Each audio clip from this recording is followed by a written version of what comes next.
Ladies and gentlemen, and my friends, good evening. It is the first session of NAUR. NAUR is actually a knowledge-oriented session and a project through which we want to propagate knowledge and consciousness among Bangladeshi people. I, Mohammad Tanim Naushad, and my friend Sadek Azam have actually launched these sessions, and it wants to gather diversified knowledge all around the world on different issues, but definitely related to Bangladesh and Bangladeshi demands.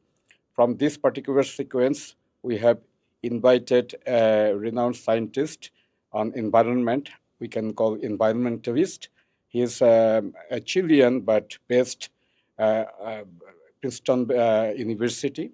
He is Dr. Marcos Sabas Saavedra.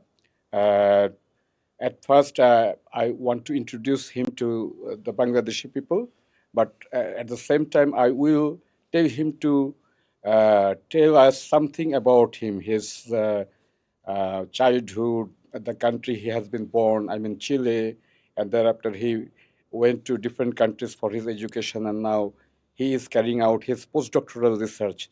So, Marcos, welcome to Bangladesh. Thank you so much. Thank you. I think that you are enjoying this country, and you have already spent a few days in Bangladesh. I have heard from you. So, Marcos, our friend, please tell us something about you. So, like you mentioned, I'm from Chile. So I was born in the capital of Chile. Many people familiar with it, Santiago de Chile. I was born there, but then later on I moved to the countryside where I grew up in a more rural area. And I was always really enjoying nature and science. From little, I would enjoy doing experiments. Um, in my house, we had a barn. On top of the barn, there wasn't something that there was not nobody used it, so I used it to build my lab. I got some um, chemical bottles like to use, and I would do experiments, and I would get also animals to know more about them. So I always enjoyed nature and science. Yeah. Marcos, thank you so much. Here, I want to ask you another question. Tell us something about your research, especially your PhD research and the current research which you are now undertaking. So I did my studies on coral reef. That it was the main topic, but the to complement it was to study how much or how many fluctuations through time of water quality we have seen in the Great Barrier Reef. Because the Great Barrier Reef in Australia, like many other reefs in the world, are going through many threats, and coral bleaching is one of the biggest ones, but water quality is another aspect that is very detrimental to the coral. So we wanted to see if in the past there has been any event of massive pollution going through to the reef. So that was my study. So where I use chemical elements to understand how they have changed through time, and then we would get the conclusions to actually reconstruct the patterns of these changes in the water quality of the ocean and the reef. So, Marcos, you just mentioned that you did your PhD in Australia, Yeah. right? So, just give us an idea, like which university, and later on, where are you situated right now? So I did my PhD in Queensland University, Right. and it's located in Brisbane, in the state of Queensland. That's what the name comes from. And I finished my PhD in 2019. Then later on, I keep working on um, geochemistry. Okay. Sorry. um, I kept working on geochemistry. I also worked on the other side of the coin, where I would do some research for the mining companies, I where see. the mining companies, when they close a mine, Mm-hmm. they have residues that are pollutants, really bad for the environment. Aluminum mines, they get a toxic mud that is called bauxite, and this toxic cannot leave those pools that they create. Right. And so they were working in how they can remediate those sites, and that was also other part of my These after PhD. these mines were near to Queensland, or they were other parts of They were Australia? all in Queensland. Queensland. Okay. So I mean, in Australia, one of the main um, uh, potentials of Australia is in mining. Exactly. Yeah, there's everywhere. Everywhere. Right. Right. So Right. you Right. have coal mines, you have heavy metal mines, you have gold. Mm-hmm. So it's a huge. Princeton. And right now, yes. So right now I'm at Princeton University. I got the possibility to do a postdoc, but my postdoc there is related to coral reef, Yeah. but it's more on the side of understanding the how to better how to better improve the accuracy of the chronology Okay. of the reef. So the age of the coral, because we collect fossil corals as well. Right. Right. So the age of the coral, that is what I'm dedicating more specifically in my postdoc. Got it. Yeah. Okay, what has attracted to you coral reef, coral reef? I mean, when you see coral reef, if you have the opportunity to see it, to go underwater, you will fall in love immediately. It's very amazing. beautiful. Yeah. Yes, it's an So your amazing environment. attraction to beauty has turned into the part of your research later on. Yes, yes. I mean, it's it's very amazing coral reef for many aspects. One of them is the biodiversity, which is um, how an environment can sustain so much life. So many different organisms living together, coexisting together. Very amazing. So it's great to know, because in our next part, the questions related to Bangladesh, it is largely on biodiversity of Bangladesh. So can we ask you some questions? I have heard that you have already spent here a few days. So Yeah. you have already experienced Bangladesh and Bangladeshi environment, the climatic issues. So my first question is that you see that Bangladesh is densely populated. Many researchers say that it's the most densely populated country in the world, and in proportion to its population, the forest area is very little. Right. So, from this reality, and with our limited capability, how can we ensure a sustainable and livable environment for the Bangladeshi people? Right. To preserve forest is to preserve the life of the country. I would say that it's very important for people to learn that forests are are a treasure for the country. But at the same time, because I've seen the the countryside of Bangladesh. Very beautiful, by the way. You have a beautiful country. Thank the, you. The one of the problem is that poverty creates needs that the people and the families need to supply. Right? People needs to eat, and there's many areas where there's illegal deforestation. Yeah. Right? And so how could you solve that?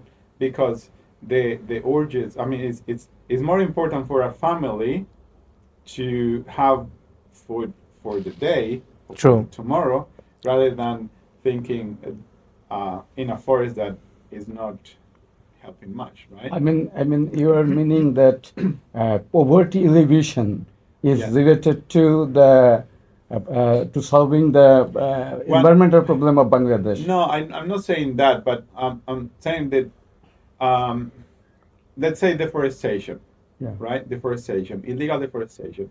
Uh, in many cases, which I don't know if it's if there are bigger companies doing illegal deforestation, maybe not. But if there is families that needs, because with a tree they can have money for a month or Yeah. True. more, Yeah. right?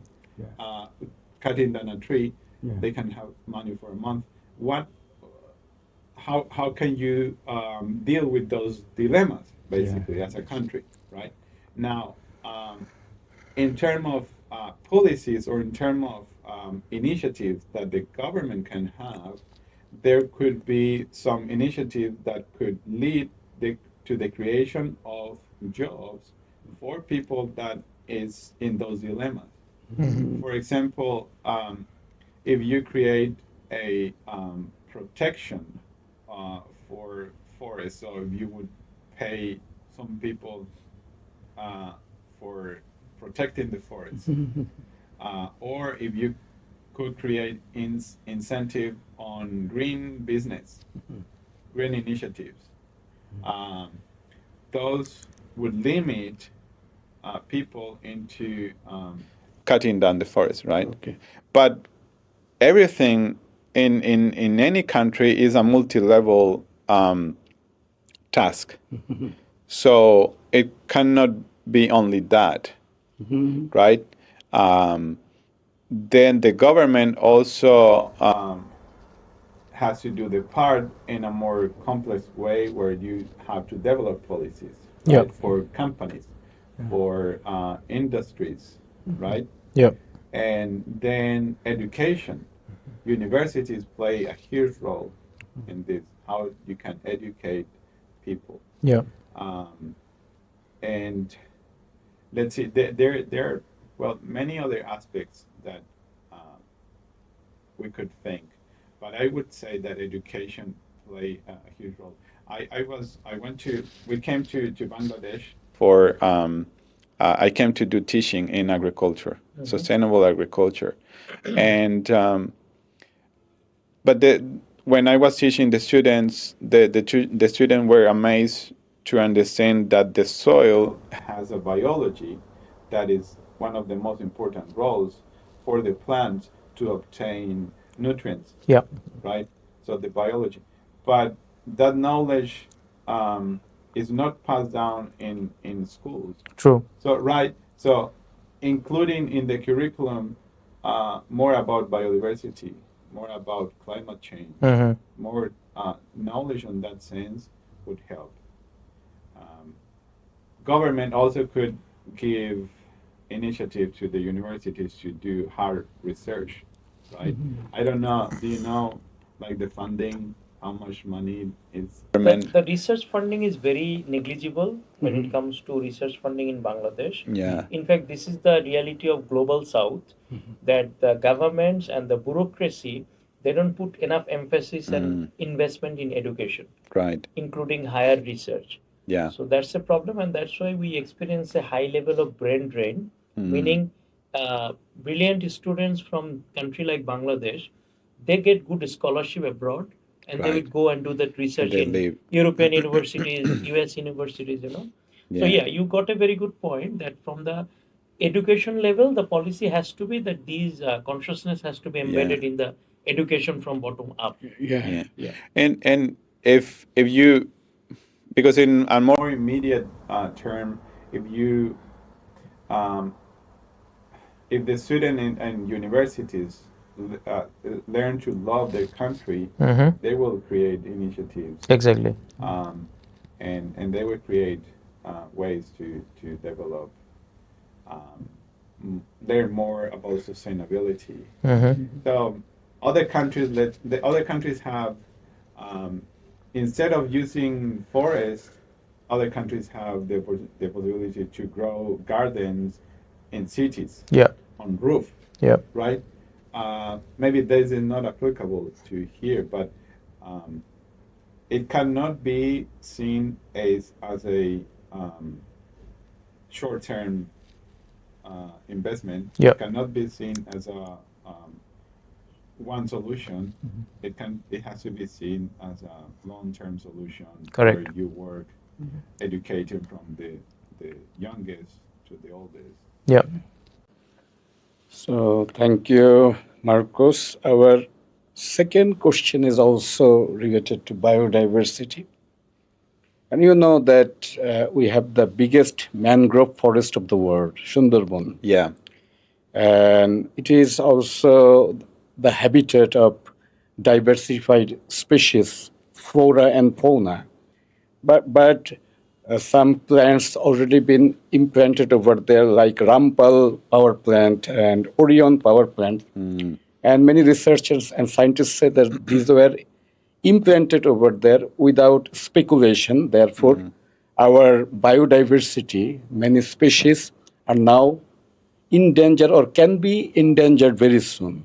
So, what are your recommendations? How can we solve this problem? So there's a critical problem because, again, population. You need to provide energy Electricity, for the yeah. population, right? Um, these are not short-term solutions, but again, education. If you let's think it. Let me give you a more longer explanation, but um, Bangladesh has this problem with water, groundwater with arsenic, right? Yep. So Bangladesh has one of the largest, I mean, biggest problem of arsenic poisoning with high percentage of the population having that. Coal-fired plants increase the amount of heavy metals in the rivers. Right. Not only arsenic, but you will have mercury, you will have selenium, you will have all metals that will be really bad for the population. So um, plants like this will not only affect biodiversity in the areas like this sanctuary of the mangrove, right? Um, but will also affect the people. Right. So that is a key aspect that we can make in terms of how to explain that the coal fire electric plants um, will affect us, right? And in terms of biodiversity is true. It's been there. There are many other cases. There are many other cases that has happened. So we have, even in the U.S. there have cases where species start to disappear. Yep. It's not just in Bangladesh. There are many other areas, but conscious decisions has to be made. And let's say I can say something is that um, speaking about this it starts to make a change. Yep. These conversations, these are things that has to happen. Correct. I think I was looking about some notes about the mangrove because it's very amazing and I think it's a how do you call it, patrimony of the UNESCO. Yeah. It's a It is preserved. it's a preserved environment, right? Yep. UNESCO heritage. Yes, it's a heritage for the humanity, right? Yeah. It's not for only for that. But again, technologies, governments and companies, private sectors could invest in more greener solutions. True. Um, the possibility to provide green solution, which is not um, um, for large countries, countries with large population. It's more difficult, especially um, if you don't have that much land, right? Bangladesh has these two dilemmas when you have high population and you have short space of land. So Yep. where would you create a solar plant? It would be much more difficult. But at the same time, um, looking for other um, solutions, it's even I could say that could be like a responsibility of the people to like the scientists, the professors, or the professor, the scientists should look for other options. Alternative options. Yeah. Yep. Third question is a bit interesting. You know that in different countries of the world, the government introduced eco parks to safeguard environment and also biodiversity. But you see that sometimes it becomes counterproductive. And it has happened in Bangladesh. In 2004, in Madhupur, the government started to develop an eco park, but gradually banyan and sal groves started to disappear. And so, uh, as an environmentalist, do you suggest that how can we tackle this problem? And when you deal with these issues, do you recommend something? I mean, how scientifically the eco parks should be constructed that we should or we can protect the biodiversity? Right. It's a so I think it's not the only park in Bangladesh that has been done. There are more than one eco park as well. There's one also in Chittagong area, I think.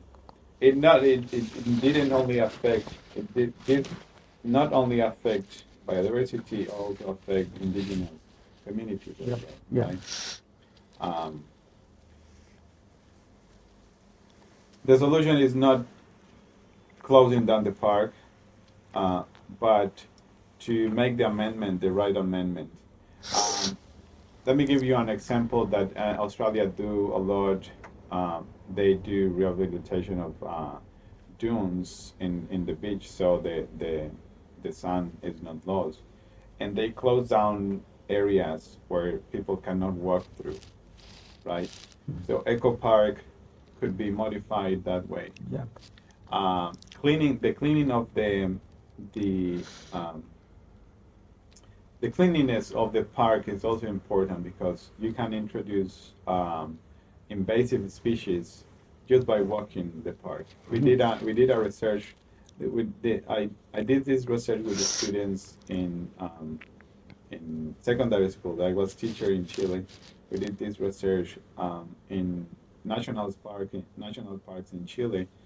How much of the invasive species are introduced by us walking through the path, and how long a seed is spread through just the walking, I see. and what other precursors are there, or which other species could be contributed to seed. We saw that the domestic dogs were also contributing to spread seeds. Right. Okay. So And all limiting, these are interconnected. yes, limiting the path and creating within the eco parks, creating areas that people cannot go. Right, there's other areas that are allowed, but also if the deforestation is too big, like in this case, I think that to build the eco park, they did like a larger deforestation of some areas. Right? Afforestation or reforestation is when you put back some. Is when you add native trees to those areas. Yep. That will increase the biodiversity. Okay. There's also the amount of people that goes to the park um, will also decrease the native animals that Yeah. live there because animals avoid contact with them also. So I would say it's a tough question we have to, but uh, I imagine that environmental agencies, the government has environmental agencies that There they are, can yes. regulate those aspects, right? Creating policies about those eco parks. Right. Um, government has to have a um, more active, how would you say it, Active role. participation on the environment. Yeah. If you have an environment that is climate change denier, you will have a difficult. True. Yeah. Sometimes I have heard, is it so that in some parts, sometimes uh, new species from foreign countries, I mean, flora and fauna both, if these are introduced, sometimes it can be counterproductive for the local biodiversity. Is it Yeah. so? Oh yes.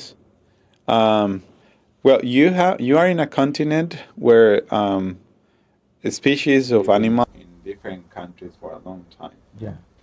But Australia is the best example of all for destroying environment with exotic species introduced. In the 1800s, in early 1900s, the English people decided to introduce rabbits into the population. Yeah. I mean, into the land, so they would hunt it. It would be like a great sport. A decade later, the population grew exponentially. They didn't know what to do because there were so many rabbits there. There were no predators for the rabbits, so they grew exponentially. Um, and until now, the south of Australia still have huge problems with pests, like they become pests. Camels. Um, camels in Australia. Australia has the only um, population of wild camels in the world because the camels are over populating the desert in Australia. But that brings problems for the native species, and produce a lot of problems. So you have camel, you have rabbit, you have fox, you have sugar cane toad, those frogs that are toxic for many animals. So if the animals eat them, like snakes, the snake die, or other marsupials eat them, they die. Mm. So the damages are great, are huge damages. Yeah. Okay. Thank you so much. আমরা 5 minute break নেই। আবার So আবার take শুরু। a 5 minutes break. 5 minutes Then break. we'll Yeah. just continue. We'll come back again and again, Right. and we'll travel with Marcos again. So, Marcos, our next question is actually a very burning question for Bangladesh, especially for the inhabitants of Dhaka. You know that Dhaka is situated by river Buriganga, but gradually, toxic garbage been deposited in the riverbed, and therefore, it is said that there's no biotic factor is or alive factors over there. So, and it is now such a burning question that we cannot find out any solution. So, and many said that it is such a problem that we could not solve it in the near future. But do you think that we can find out any way? So there are cases of rivers that have been declared dead, uh, restored again. There's the one case in UK, uh, the Thames River. Thames River, yeah. was declared dead in 1950. Wow. In 1960, they started restoration. I see.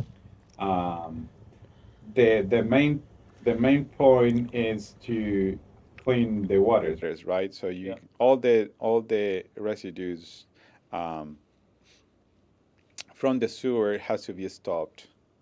Correct. And again, Creating create more incentive for the population to decrease the rubbish or the garbage disposal in the river. That is key. But these jobs require the goal would be a restoration that would last like 20 to 30 years. Yeah. This is the goal. You cannot do it in 5 years, Correct. right? So it's a long-term goal, but it's possible. This case in UK, there's a case in China. Um, in China, they did it in shorter period of time, but you have China where the policies are much more strict. Exactly. But it's possible. So, but it's again, it's a multi-level initiatives. So you have the government have to create more strict policies. Yep. It has to invest more in recycling or invest more in um, how to clean the water. So there should be non-sewage water going into the river, right? Yep. And clean the garbage and all that. And then with time, so in 15 years, um, the river could be clean, and after that, it could be seen that a species could start coming back again. Right. But there are many cases. Yeah. And the good thing is that you have a bay or you have these rivers that come from the Himalayas with a lot of sediments. Yeah. So they are going to clean it up. Exactly. So naturally, it would be clean. Yeah. If you stop If the if population. you don't have population here, it would clean by itself. Okay. Okay. But I mean, nature has its own restoration process. yes, nature has a way to restore it. But uh, do you know the estimation of how much the population on Dhaka will grow in the next 20 years? How much there is are, it? there are some estimation, and the population is going to grow still Yeah, because our country has less decentralization policy. right. That's one problem, and second is when you compare with London in 1960s and 50s, what happened in Bangladesh in current situation, we have a lot of plastics, polythene. Yeah, That problem is very like aggravated. yeah. So they say that there are few feet of deposit under Yeah. the bed, right? Right. But that could be solved with dredging. Exactly. Dredging. Yes. But let me ask you this. I'm ignorant in this aspect. If you, for example, people that has live under the line of poverty, Mm-hmm. if you provide like a job Yep. for them to collect rubbish, Yeah. clean the rivers, there would be able to. They would the people working in There those will be type of people- job? Yes, because there Because is a lot of other similar schemes yeah.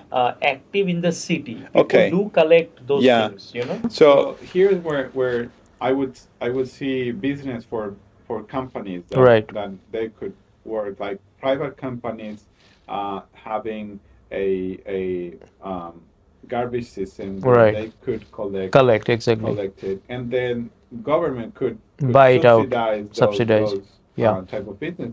But then you have the smaller scale business where people with that um, don't have other jobs or unemployment, Mm-hmm. you can create green jobs where would be collecting the Right. rubbish. Yep. Yep. And that would create a more conscience in the population, Exactly. right? Yep. In education, again, creating workshop, universities play a huge role, Mhm. and Educating them. and educating and telling because how bad is for them, for the people that is living there, Right. how but it's doing to their health. Exactly. So let me go even further. And we were in the villages where the villages they have those ponds, Yeah. right, with water, and they use it for drinking, for washing the clothes, for washing the animals, for washing themselves, Yeah. and you have lots of skin problems, Yeah. skin disease, Right. and even other problems like more digestive problem and etc. So there are many diseases come because of that, and and and and it seems like it's the accepted norm. Yeah.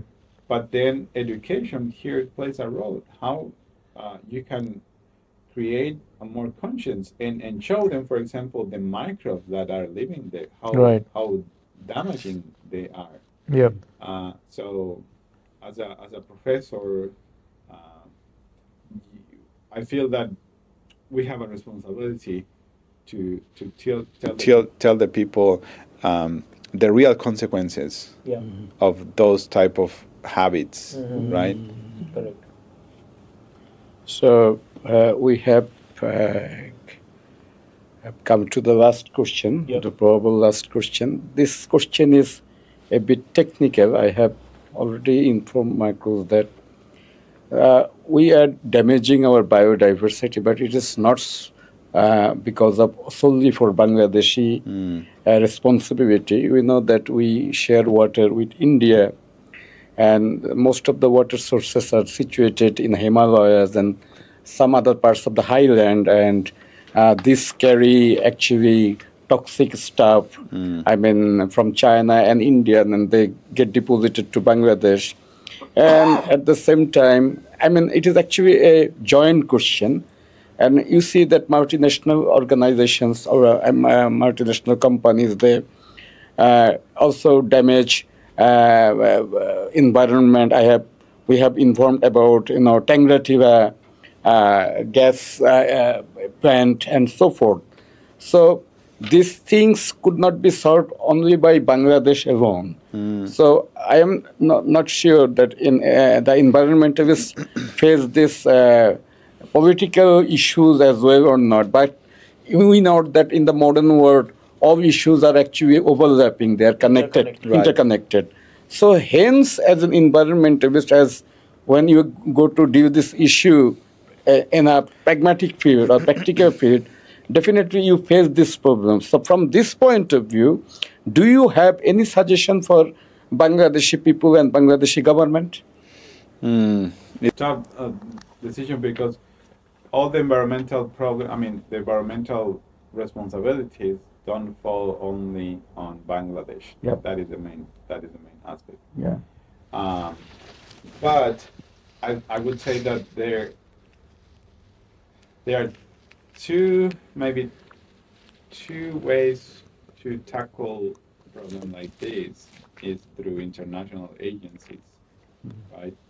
International agencies and international treaties, where I know that these two countries are much more stronger and the economy is bigger, right? So you would feel like David and the other Goliath. right? Yeah. So in that sense, still there are some aspects that the government can or Bangladesh could do. Here, I better add one thing. I have other multinational companies are also related, especially, I mean, Tangrativa got damaged by NICO. It is actually a Canadian multinational organization. So you have to include this issue as well. The Canadian Yeah. problem. Yeah. I looked into that. I looked at that problem because that is even if it's Canadian, it's a company, right? Yeah. And the damage in those cases there has been legal issues. Yeah. And I know that Bangladesh own in this battle. Yeah. But the fact is, a bit critical. Sometimes Vigavi you can fight, but sometimes you cannot Vigavi fight for a long time. Right. Even sometimes if you can win the battle, notwithstanding significant damage already has been done. Yeah. But secondly, notwithstanding this multinational organizations dare to venture here because they think that they can do the damage, but they could be exempted because these multinational companies are very strong and Bangladesh is a weak state. So it is also a psychological issue. So, I'm not a politician, and I don't want to be a politician. But I remember one of my the president of Chile. He was called the traveler president. He was called the traveler president because he spent most of his term visiting and creating agreements with other countries, which could help in this case, this example on the treaties that you could create. So incentivated, let's say like the diplomacy aspect of the country in creating more strict policies regarding the water that are shared between the countries, right? Um, and that could be one aspect. This other where there is a clear disaster in the case of the Canadian company, right? There's a clear disaster, and I think the compensation is not enough. Yeah. Like $1 billion is not enough. Enough, yeah. To compensate a Yeah. huge disaster that will take so many years to repair. Yeah. And the people that will affect, and the agricultural land that is lost. In that sense,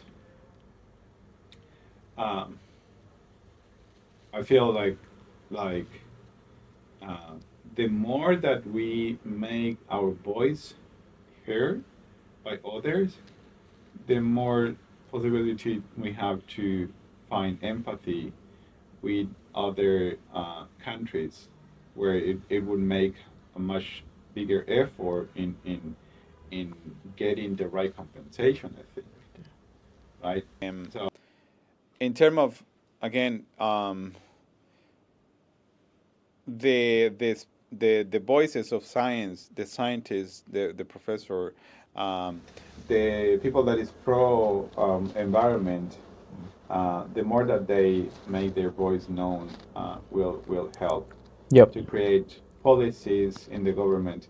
And even I would say that people that is teaching at universities should be a bit more political. Sometimes we avoid that. We want Yeah. to be in our lab, focus on our research. Right. But we have a responsibility, a civic responsibility with Towards the others, society. to the society, towards our students, that Yeah. we know them personally, to teach them better, right? To be more conscious, morally responsible, because these are also, if you think about it, these are moral problems as well. Yep. So we are morally responsible, and I don't know if I have the the freedom to quote a passage from the Please. Bible. Please do. Because there is a passage really interesting in the Bible, in Revelation, that says that God will destroy those that destroy the earth. It's a very powerful message that I meditated in this one when I was young and a passionate environmentalist. Sure. It tells you that even like Christians or any, there is a moral responsibility towards the earth, which is the planet, our house where we live. Sure. And if we are not conscious, there is even a judgment for those that are not caring about the environment. Right. So we have that responsibility, right? Indeed. And yeah, I mean, and also, I mean, as Bangladesh, even if it's a small country, um, strengthening the policies on water conservation will help. Yeah. So there are other aspects like groundwater, how Mhm. you conserve groundwater, or how you conserve other rivers that are not uh, connected with China or other countries, right? Yeah. Yeah. Yeah.